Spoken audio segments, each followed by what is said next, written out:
Hello everyone, welcome in my YouTube channel MCN nurses classes में आपका स्वागत है। तो चलिए आज हम लेके आए हैं आपके लिए एक साइकेट्री का बहुत इंपॉर्टेंट टॉपिक, ठीक है, जो कि आने वाले एग्जाम के लिए काफ़ी इंपॉर्टेंट है। इसका पार्ट वन टॉपिक क्या है? Defence mechanism. इसका पार्ट वन अपन प्रीवियस क्लास में पढ़ा चुके हैं, तो आज अपन जो पढ़ा रहे हैं वो है पार्ट टू, ठीक है। तो पार्ट वन में जो अपन ने डिस्कस करा था वो था क्या?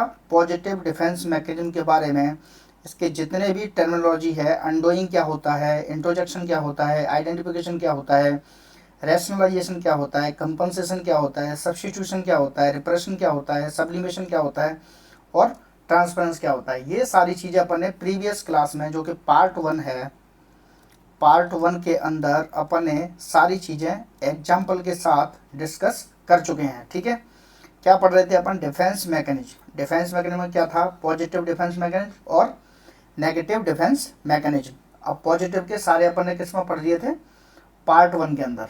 तो आज अपन पढ़ने जाएंगे वो क्या है? नेगेटिव डिफेंस मैकेनिज्म, ठीक है। नेगेटिव डिफेंस मैकेनिज्म के अंदर जो टर्मिनोलॉजी है, कन्वर्जन किसको बोलते हैं, डिनाइल किसको बोलते हैं, प्रोजेक्शन किसको बोलते हैं, डिस्प्लेसमेंट किसको बोलते हैं, रिग्रेशन क्या होता है, सप्रेशन क्या होता है, फैंटेसी क्या होती है और रिएक्शन फॉर्मेशन क्या होता है, इनके बारे में विद एग्जाम्पल आज अपन समझने की कोशिश करेंगे। और ये इम्पोर्टेंट बात इसमें क्या है कि ईएसआईसी के अंदर, ईएसआईसी और नॉरसेट, इनके अंदर साइकेट्रिक से कुछ आए ना आए, लेकिन इसमें से 2 से 3 क्वेश्चन आपको हर एग्जाम में देखने को मिल ही जाएंगे। ये साइकेट्रिक का काफ़ी इंपॉर्टेंट टॉपिक है, इसलिए अपन ईएसआईसी के एग्जाम से पहले ये डिस्कस करवा रहे हैं थ्योरी की क्लास के अंदर, जिसमें आपको कम से कम 200 से 300 क्वेश्चन आराम से बन जाएंगे पूरी क्लास में से, पार्ट वन और पार्ट टू दोनों को मिला के, ठीक है। कुछ भी पूछ सकता है आपसे, अनडूइंग की डेफिनेशन पूछ लेगा, ठीक है, एक एग्जाम्पल देके अनडूइंग के बारे में पूछ लेगा, या कोई और एग्जाम्पल से कोरिलेट करके उसके बारे में पूछ लेगा कि ये क्या है, अनडूइंग है, इंट्रोजेक्शन है। तो कई क्वेश्चन इसमें से बन जाएंगे। तो आपको पता होना चाहिए कि पॉजिटिव डिफेंस मैकेनिज्म कौन से हैं। एक तो यही क्वेश्चन बन जाएगा कि पॉजिटिव डिफेंस मैकेनिज्म एक्सेप्ट। अब पॉजिटिव डिफेंस मैकेनिज्म 3 छोड़ दिए, ठीक है, उसमें से एक एक्सेप्ट में ये कर लिया, तो कौन सा नहीं है, ठीक है, तो ये है कन्वर्जन। तो ये भी एक इस तरीके का भी क्वेश्चन बन जाएगा, क्योंकि ये पॉजिटिव के हैं और ये आपके नेगेटिव के हैं, ठीक है। तो अब अपन पढ़ते हैं नेगेटिव डिफेंस मैकेनिज्म, जो अपनी साइकेट्रिक का पार्ट टू के अंदर अपन डिस्कस कर रहे हैं। क्या? नेगेटिव डिफेंस मैकेनिज्म, ठीक है। क्या डिस्कस कर रहे हैं? Negative defence mechanism. अब नेगेटिव डिफेंस मैकेनिज्म के अंदर सबसे पहले कौन सा आता है? सबसे पहले अगर डिस्कस करते हैं किसके बारे में? कन्वर्जन के बारे में। कन्वर्जन। अब ये कन्वर्जन क्या होता है, इसके बारे में थोड़ा ब्रीफ में समझते हैं कि psychological problem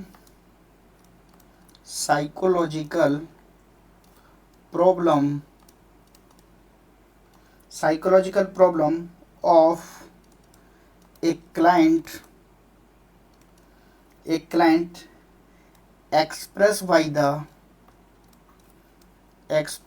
the physical symptoms,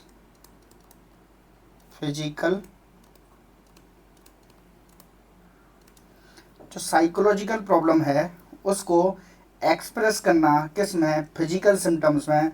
that is called conversion, ठीक है। इसको और दूसरी भाषा में समझें तो इसको ऐसे भी समझ सकते हैं कि internal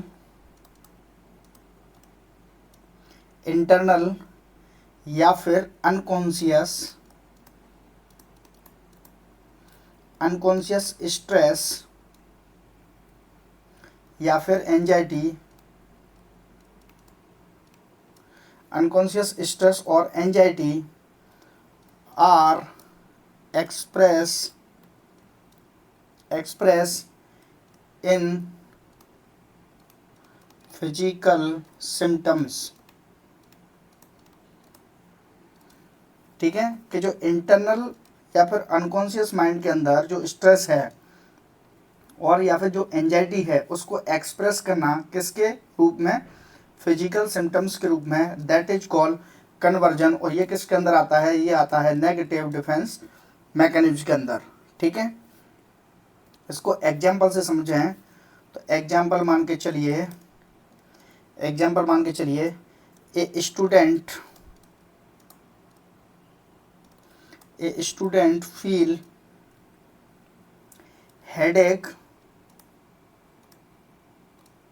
headache after long time study. एक बच्चा है जो लंबे समय से पढ़ने के बाद उसको क्या हो रहा है, हेडेक हो रहा है, तो वो क्या है, वो है कन्वर्जन। अब ये कन्वर्जन कैसे हुआ कि जो इंटरनल या अनकॉन्शियस जो स्ट्रेस है, जो स्टडी का स्ट्रेस है, वो किस में कन्वर्ट हो रहा है, ये कन्वर्ट हो रहा है हेडेक के अंदर। ठीक है, तो जो इंटरनल अनकॉन्शियस स्ट्रेस है या एंजाइटी है वो एक्सप्रेस हो रही है फिजिकल सिम्टम्स के अंदर, तो दैट इज कॉल्ड कन्वर्जन। ठीक है, और कन्वर्जन का एक और एग्जांपल है, वो क्या है, हिस्टीरिया। ये क्या होता है, हिंदी में अगर बोलें तो मिर्गी के दौरे बोलते हैं। ठीक है, तो हिस्टीरिया अगर आपसे पूछा जाए कि हिस्टीरिया किस चीज़ का एग्जांपल है, तो हिस्टीरिया किसका है, कन्वर्जन का एग्जांपल है। समझ में आ गया कन्वर्जन। कन्वर्जन क्या होता है, physiological problem of a client, psychological problem of a client express by the physical symptoms. ठीक है, दैट इज नॉन कन्वर्जन। ठीक है, तो ये था पहला डिफेंस, नेगेटिव डिफेंस मैकेनिज्म का पहला। अब दूसरा देखते हैं, दूसरा था इसमें, दूसरा क्या था, डिनाइल। अब डिनाइल देखते हैं, डिनाइल क्या होता है। दूसरा था डिनाइल। डिनाइल क्या होता है इसके बारे में समझ लेते हैं। ए क्लाइंट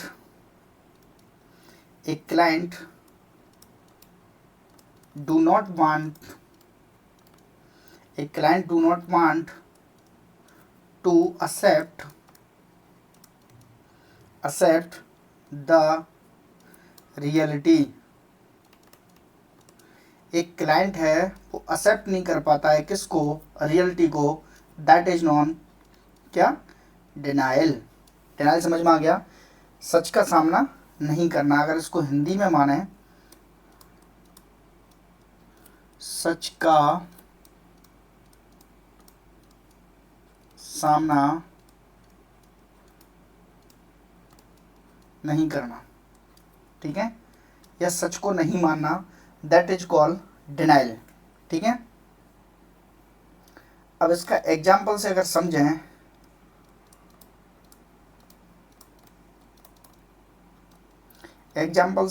इसको तो एग्जाम्पल मान के चलिए, जैसे कि ए पेशेंट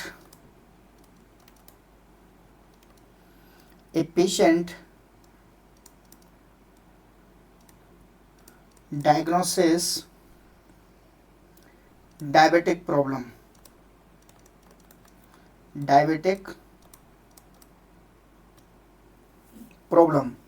ठीक है, और वो क्या कर रहा है, डिमांड टू स्वीट्स। एक क्लाइंट है, वो क्या है, उसकी डायग्नोसिस क्या है, डायबिटीज है, और वो किसकी डिमांड कर रहा है, स्वीट्स की डिमांड कर रहा है। तो वो क्या है, वो जो चीज़ उसको डायग्नोसिस हुई है वो उसको एक्सेप्ट ही नहीं कर रहा है। ठीक है, तो उसको क्या बोलेंगे, इसको बोलेंगे डिनाइल। और ये किसके अंदर आता है, ये आता है नेगेटिव डिफेंस मैकेनिज्म के अंदर। ठीक है, इसी में एक नोट डाल लो, 2000 का नोट जो बंद हो गया है। ठीक है, इसमें भी जो इंटेलेक्चुअलाइजेशन है,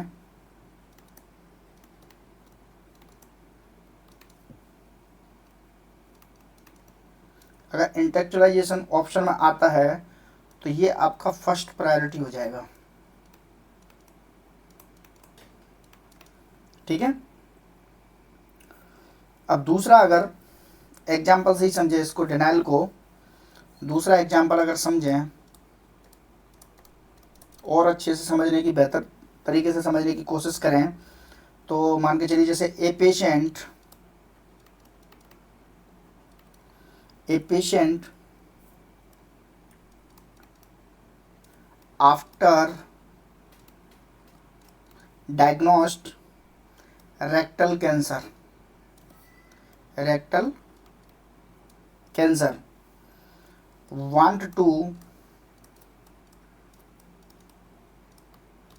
want to take the opinion of other doctor। क्या समझ में आया कि एक पेशेंट है, उसका डायग्नोस हो गया क्या, रेक्टल कैंसर, लेकिन वो क्या कर रहा है, वो उसको एक्सेप्ट ही नहीं कर रहा है, वो क्या कर रहा है, वो दूसरे डॉक्टर का क्या ले रहा है, ओपिनियन ले रहा है। मतलब एक तरह से ये जो डायग्नोस हुई है इसको क्या कर रहा है, ये डिनाइल कर रहा है कि मुझे ये कैंसर हो ही नहीं सकता। तो उस केस में भी इसको क्या बोलेंगे, किस चीज़ का एग्जाम्पल बोलेंगे, किसको क्या बोलेंगे, डिनाइल। समझ में आ गया। A client do not want to accept the reality. और इसको और बेहतर समझें तो जो ड्रग एडिक्ट पेशेंट होते हैं, इसका बेहतर एग्जाम्पल समझें तो जो ड्रग एडिक्ट होते हैं, ड्रग एडिक्ट पेशेंट जो होते हैं, drug addict patient is also most common use denial. जो ड्रग एडिक्ट पेशेंट होते हैं वो क्या करते हैं, डिनाइल डिफेंस मैकेनिज्म को मोस्ट कॉमनली यूज करते हैं, वो उसको एक्सेप्ट ही नहीं कर सकते हैं। ठीक है। और इसको और कौन यूज करता है, जो सीजोफ्रेनिक क्लाइंट होते हैं, जो schizophrenic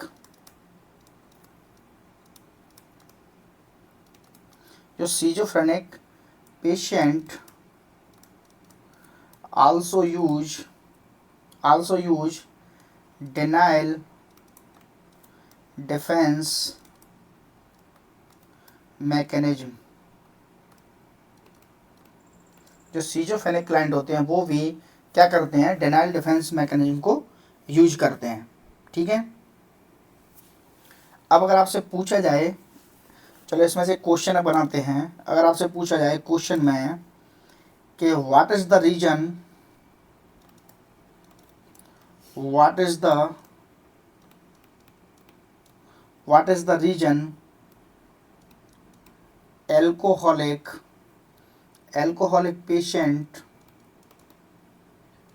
alcoholic patient is also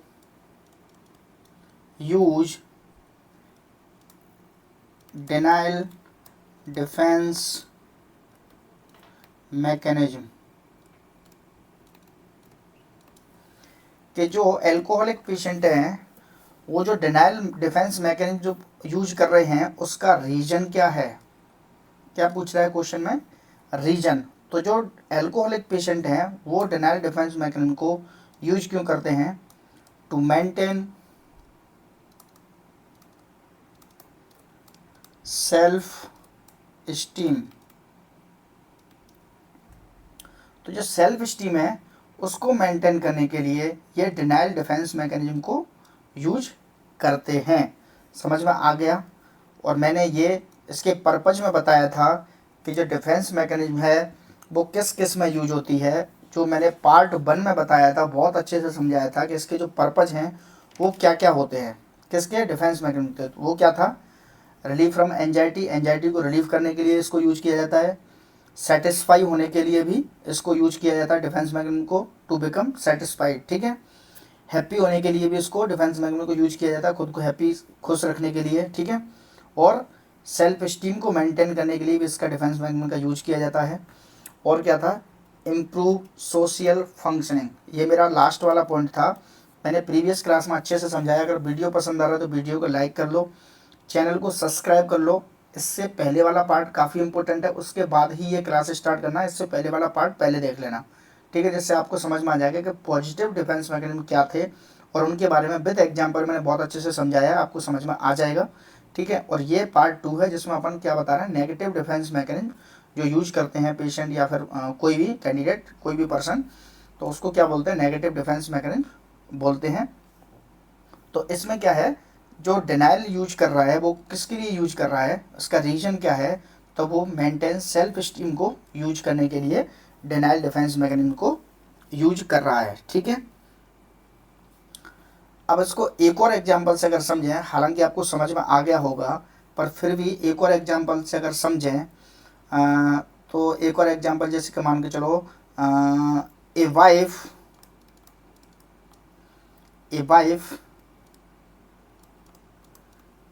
leave the chair at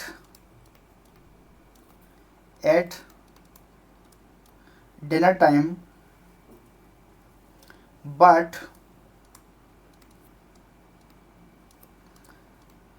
her husband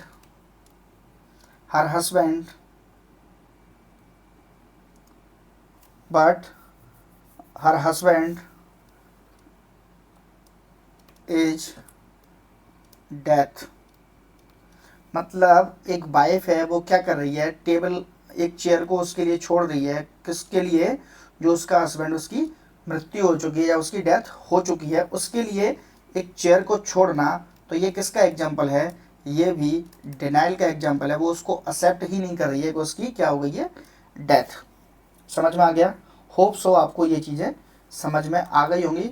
video पसंद आ रही है तो वीडियो को लाइक कर लो, चैनल को सब्सक्राइब जरूर कर लो, ताकि आपको ऐसी ही इंपॉर्टेंट क्लास हैं एग्जाम से पहले से कम मैं आपको एक्सप्लेन कर पाऊँ जो एग्जाम के लिए इम्पोर्टेंट है। सिर्फ वही टॉपिक अपन अभी क्लियर करवा रहे हैं जो एग्जाम के लिए इम्पोर्टेंट है। ठीक है, बाकी साइकेट्रिक में बहुत सारी चीज़ें हैं, लेकिन अभी आपको केवल वही चीज़ें बता दी जानी है जो एग्जाम के लिए इम्पोर्टेंट है। और एग्जाम देने से पहले भी अगर एक बार देख जाओगे तो आपका इसमें से कोई क्वेश्चन गलत नहीं होगा, इस बात की गारंटी है। ठीक है, तीसरा अपन डिफेंस मैकेनिज्म देखते हैं। तीसरा, पहला क्या था, पहला था कन्वर्जन, दूसरा था डिनाइल। अब तीसरा देखते हैं जो नेगेटिव डिफेंस मैकेनिज्म है, वो है प्रोजेक्शन।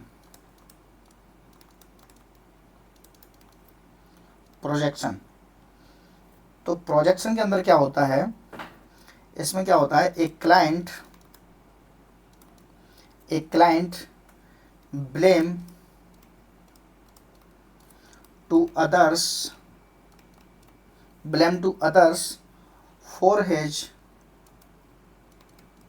for his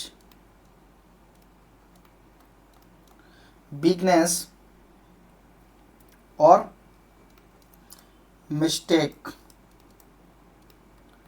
एक क्लाइंट क्या करता है, किसी और पे ब्लेम डाल देता है खुद की गलती को या खुद की कमजोरी के लिए, तो उसको क्या बोलते हैं, प्रोजेक्शन। ठीक है, और यही क्या है, second most common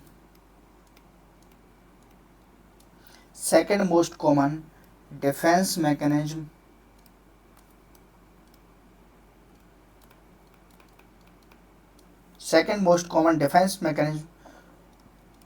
use in society.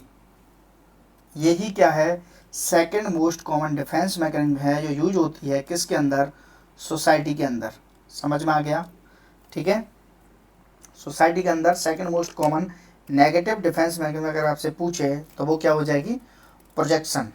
ठीक है, और उसको एग्जाम्पल के थ्रू समझते हैं कि प्रोजेक्शन के अंदर क्या क्या होता है। एग्जाम्पल के थ्रू अगर इसको समझें तो प्रोजेक्शन के एग्जाम्पल हैं, जैसे मान के चलिए,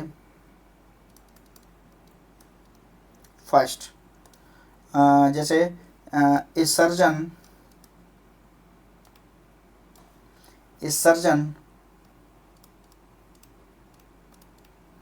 blame to nurse during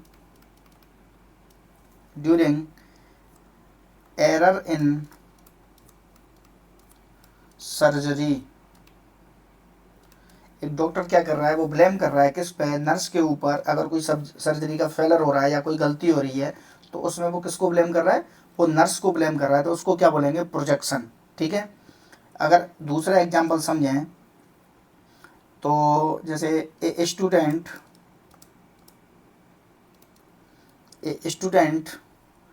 blame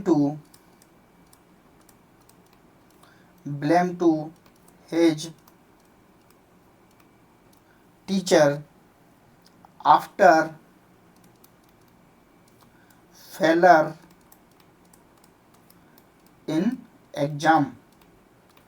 एक स्टूडेंट क्या कर रहा है, टीचर पर ब्लेम लगा रहा है, कब, जब वो फेल हुआ जा रहा है किसमें, एग्जाम के अंदर। ठीक है, इसको और तीसरे एग्जाम्पल से समझें तो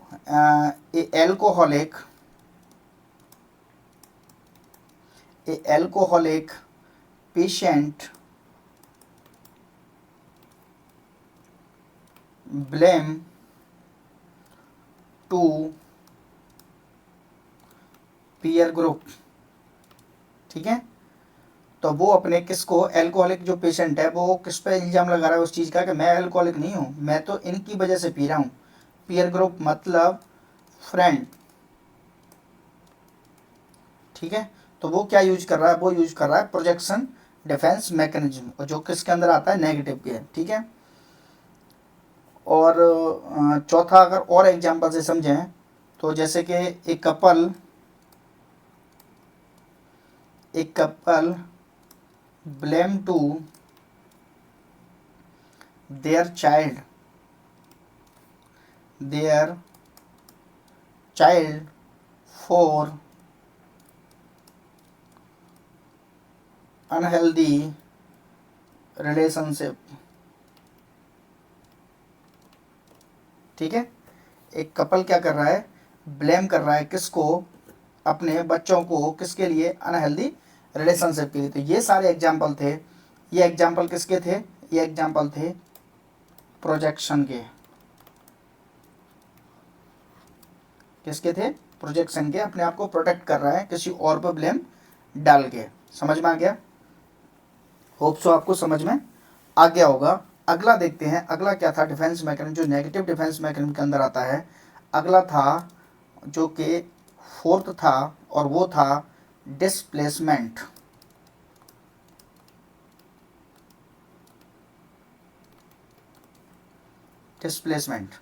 अब डिस्प्लेसमेंट क्या होता है, डिस्प्लेसमेंट क्या होता है इसको थोड़ा जान लेते हैं कि जो डिस्प्लेसमेंट होता है कि व्हेन ए पर्सन एंगर या फिर negative emotion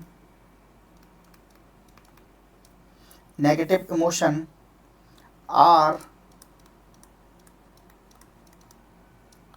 transfer from more threatening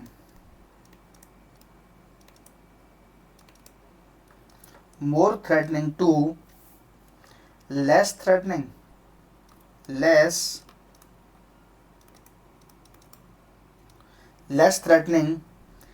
area known as displacement। इसमें क्या करता है, एक पर्सन वो क्या करता है, खुद की जो गुस्सा है या उसके नेगेटिव इमोशन है उनको क्या करता है, जो मोर थ्रेटनिंग पर्सनैलिटी है से ट्रांसफ़र कर देता है किस में, लेस थ्रेटनिंग, कहाँ पर, लेस थ्रेटनिंग एरिया पर। जो अपना गुस्सा है वो किसी मजबूत के खिलाफ ना करके अपने से कमज़ोर बंदे पर ट्रांसफ़र कर देता है, उसी को क्या बोलते हैं, उसको क्या बोलते हैं, डिस्प्लेसमेंट। इसको एग्जाम्पल के थ्रू अगर समझें, डिस्प्लेसमेंट का अगर एग्जाम्पल के थ्रू समझें तो जैसे कि a student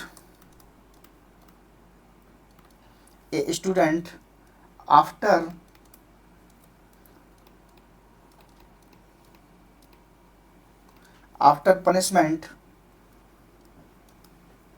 by his teacher anger is transfer transfer toward mother, या फिर हिज यंगर सिस्टर और ब्रदर, कि जो बच्चे को उसके टीचर ने मारा था उसने वो गुस्सा किस पर निकाल दिया, या तो अपनी माता जी पर निकाल दिया या अपने छोटे भाई बहन पर निकाल दिया, तो उसको क्या बोलते हैं, डिस्प्लेसमेंट बोलते हैं। व्हेन ए पर्सन एंगर या फिर negative emotion transfer from more threatening to less threatening area known as displacement. जैसे कि एक स्टूडेंट को उसके टीचर ने क्या किया, पनिश कर दिया, ठीक है, टीचर ने, तो उसको उसने जो ट्रांसफ़र कर दिया वो किस में कर दिया, अपनी मम्मी पर या फिर अपने छोटे भाई बहन पर उस गुस्से को ट्रांसफ़र कर दिया, तो दैट इज कॉल्ड डिस्प्लेसमेंट। ठीक है, अगर इसको दूसरा एग्जाम्पल से समझें तो दूसरा एग्जाम्पल, जैसे कि दूसरा एग्जाम्पल, ए पर्सन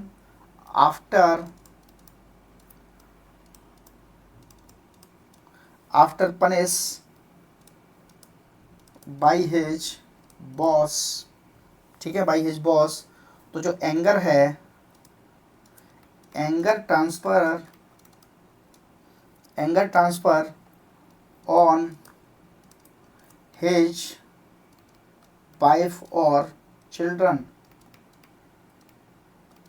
तो जो बॉस का गुस्सा था वो उसने किस में ट्रांसफ़र कर दिया, अपने बच्चों पर कर दिया या अपनी वाइफ पर कर दिया, तो उसको क्या बोलते हैं, डिस्प्लेसमेंट। समझ में आ गया।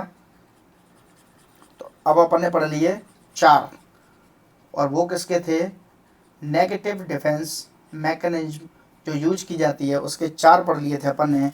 तो पहला क्या था, पहला था कन्वर्जन, दूसरा क्या था, डिनाइल, और तीसरा था प्रोजेक्शन, और चौथा था डिस्प्लेसमेंट। अब 5वां अपन पढ़ेंगे, उसको बोलते हैं regression.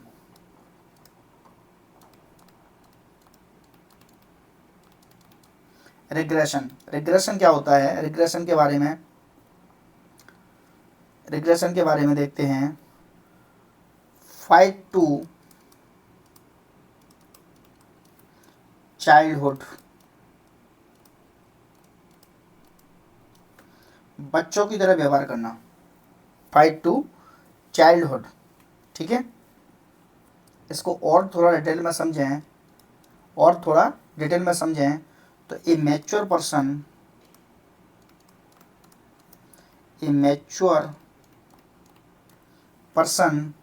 Behave as child after face the problem. एक मैच्योर पर्सन का बच्चों की तरह व्यवहार करना, उसको क्या बोलते हैं, रिग्रेशन। जैसे कि मैंने बताया था, फाइट टू चाइल्डहुड, बच्चों की तरह व्यवहार करना, ठीक है, that is known as regression. जैसे कि एग्जाम्पल से अगर समझें तो जैसे कि ए नर्स स्टार्ट क्राई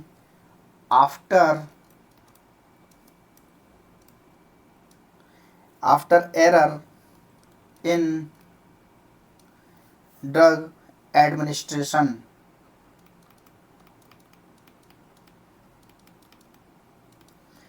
एक नर्स क्या कर रही है, बच्चों की तरह रो रही है, कब, जब उसने कोई एरर कर दिया है, किस में, ड्रग एडमिनिस्ट्रेशन में, तो वो बच्चों की तरह व्यवहार करना, तो उसको क्या बोलते हैं, उसको बोलते हैं रिग्रेशन। ठीक है, दूसरा एग्जाम्पल अगर देखें तो दूसरा एग्जाम्पल जैसे कि ए 10 ईयर चाइल्ड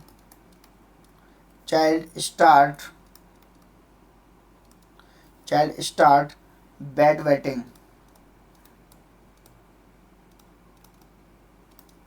एक बच्चे ने बिस्तर में सूसू करना क्या कर दिया, चालू कर दिया, जो कि कितने साल का है, 10 साल का। ठीक है, तो उसको क्या बोलते हैं, उसको बोलते हैं रिग्रेशन। फाइट टू चाइल्डहुड, बच्चों की तरह ट्रीट करना एक तरह से। सिंपल सी भाषा में समझे तो उसको बोलते हैं रिग्रेशन। ठीक है, तो ये था अपना पांचवा नेगेटिव डिफेंस मैकेनिज्म। अगला देखते हैं छठवा, और वो है सप्रेशन। क्या है? Suppression.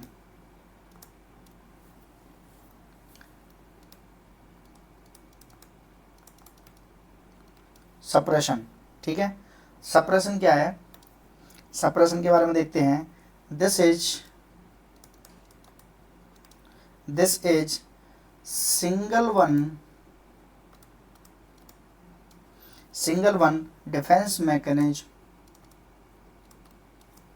Defence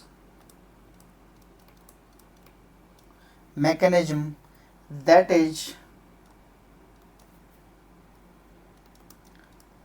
is used at conscious level।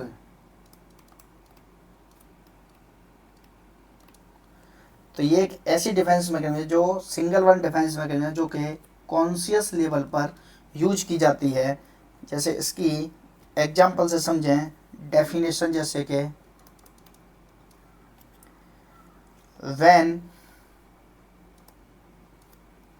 when a person want to forget the traumatic event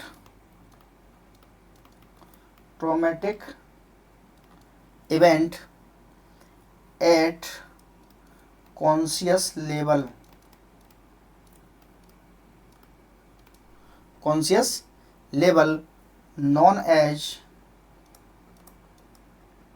known as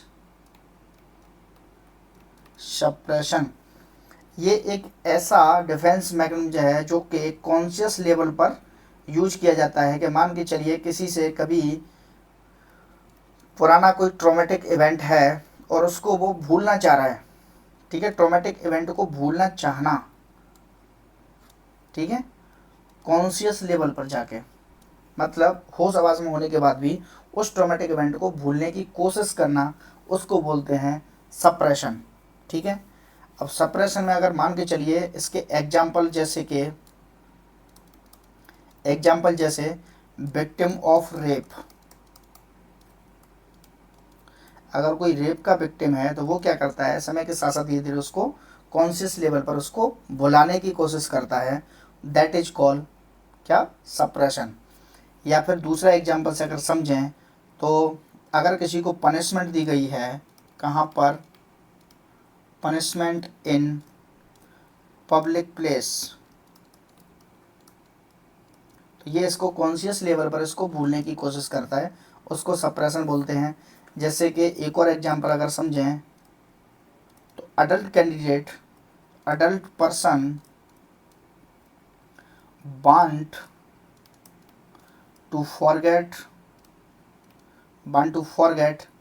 क्या? बैड बैटिंग को एक अडल्ट कैंडिडेट क्या चाह रहा है, उसको भूलना चाह रहा है, तो उसको क्या बोलते हैं? सप्रेशन। ठीक है, तो अपन ने कौन कौन से पढ़े थे अभी तक? अपन ने क्या पढ़ लिया? नेगेटिव डिफेंस मैकेनिज्म के अंदर कन्वर्जन पढ़ लिया, डिनाइल पढ़ लिया, प्रोजेक्शन पढ़ लिया, डिस्प्लेसमेंट पढ़ लिया और सप्रेशन पढ़ लिया। ठीक है, और क्या पढ़ लिया? रिग्रेशन पढ़ लिया। अब अपन पढ़ेंगे फैंटेसी और रिएक्शन फॉर्मेशन।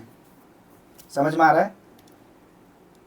तो अब अपना अगला टॉपिक है, इसी का सब टॉपिक है फैंटेसी। अगर आपको वीडियो पसंद आ रहा है तो वीडियो को लाइक कर दो, चैनल को सब्सक्राइब कर लो, ताकि आपको ऐसी ही इम्पोर्टेंट क्लास देखने को मिलती रहें।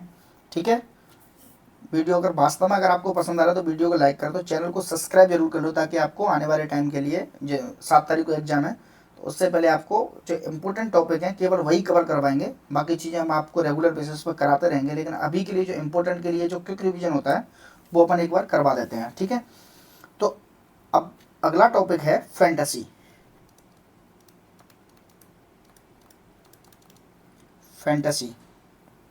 फैंटेसी क्या होता है? फैंटेसी अगर इसको बोलें हिंदी में तो ये होता है सपनों की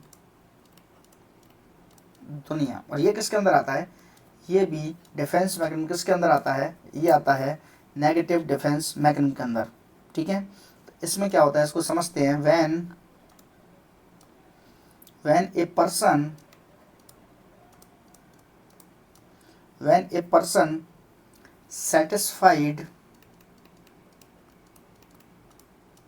satisfied to self dreams, वो सपनों की दुनिया को खा रहा था, उसको कोई मतलब नहीं है, उसको क्या बोलते हैं, फैंटेसी। जैसे कि सपने में a poor person become rich in dream. सपनों में एक बंदा जो गरीब था वो अब क्या हो गया है, वो रिच हो गया है, तो उसको क्या बोलते हैं, फैंटेसी। अगर दूसरा एग्जांपल से और समझें तो ए पर्सन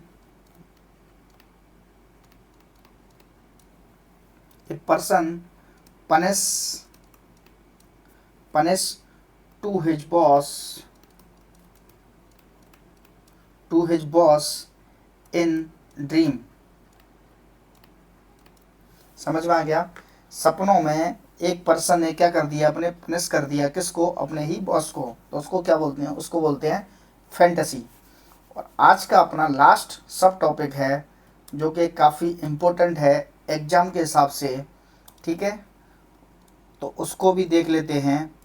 और ये नेगेटिव डिफेंस मैकेनिज्म का लास्ट सब टॉपिक है। वीडियो पसंद आ रहा है तो वीडियो को लाइक कर दो, चैनल को सब्सक्राइब कर लो, ये इम्पोर्टेंट है। आपका 1 रुपया नहीं लगना, लेकिन क्लास काफ़ी इम्पोर्टेंट है। ठीक है, तो अगला था अपना रिएक्शन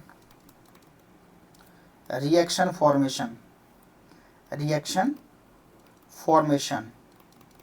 तो ये लास्ट सब टॉपिक है। अब रिएक्शंस फॉर्मेशन क्या होता है इसको देख लेते हैं। तो जो सोशियली अनअक्सेप्टेड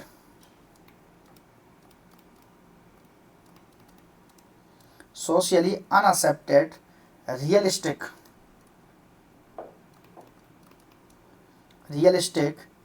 internal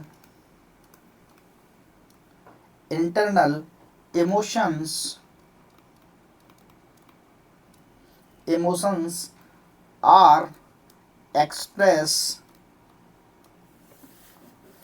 in acceptable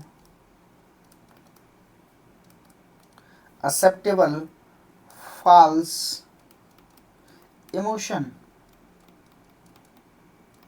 ठीक है, इसमें क्या होता है कि कोई भी क्लाइंट है वो अपोजिट क्या करता है, एक्शन करता है, तो उसी को क्या बोलते हैं, रिएक्शन फॉर्मेशन। जो socially unacceptable realistic internal emotions are express in the acceptable false emotion. इसको एग्जाम्पल से समझते हैं। एक client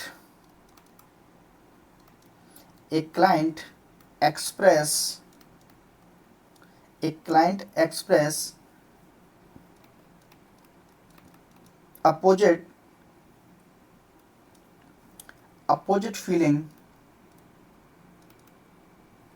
opposite feeling then internal thought। ठीक है, एग्जाम्पल देखें इसका। जैसे कि एग्जाम्पल देखें, ए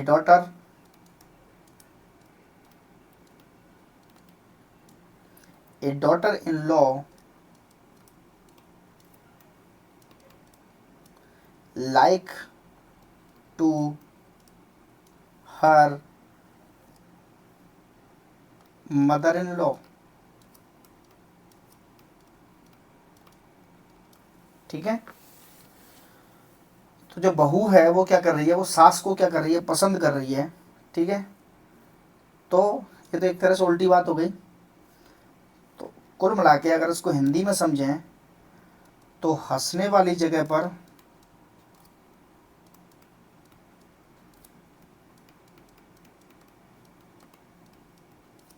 हंसने वाली जगह पर रोना, और सेम रोने वाली जगह पर हंसना, दैट इज कॉल्ड क्या, रिएक्शन फॉर्मेशन। ठीक है, तो आज का अपना टॉपिक यहीं पर ख़त्म होता है, और टॉपिक का नाम था डिफेंस मैकेनिज्म पार्ट 2, जो आज अपन ने कंप्लीट कर लिया है, जो एग्ज़ाम के लिए काफ़ी इम्पोर्टेंट है। तो अगर आपको वीडियो पसंद आ रहा है तो वीडियो को लाइक कर दो, चैनल को सब्सक्राइब जरूर कर लो, ताकि आपको ऐसे ही बढ़िया बढ़िया वीडियो हम आपको लाते रहें और आप उनको देखते रहें, तो आपको एग्जाम में काफ़ी हेल्प हो जाएगी। ठीक है, तो वीडियो को लाइक, चैनल को सब्सक्राइब। मिलते हैं अगली क्लास में, कुछ ना कुछ इंपॉर्टेंट फिर लेके आएंगे।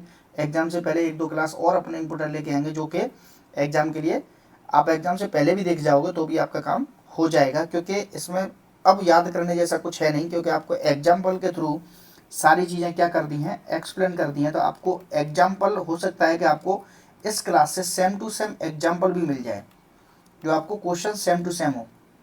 ठीक है, तो ये भी मिल सकता है, इसमें कोई बड़ी बात नहीं है, काफ़ी इंपॉर्टेंट है और टॉपिक इंपॉर्टेंट है, मेन बात ये है। ठीक है, तो इसको अच्छे से पढ़ लेना, और वीडियो को देखते देखते ही आपको ये टॉपिक याद हो जाएगा, तो आपका क्वेश्चन गलत होने के चांसेस ना के बराबर है। ठीक है, तो मिलते हैं, आज के लिए इतना ही, थैंक यू।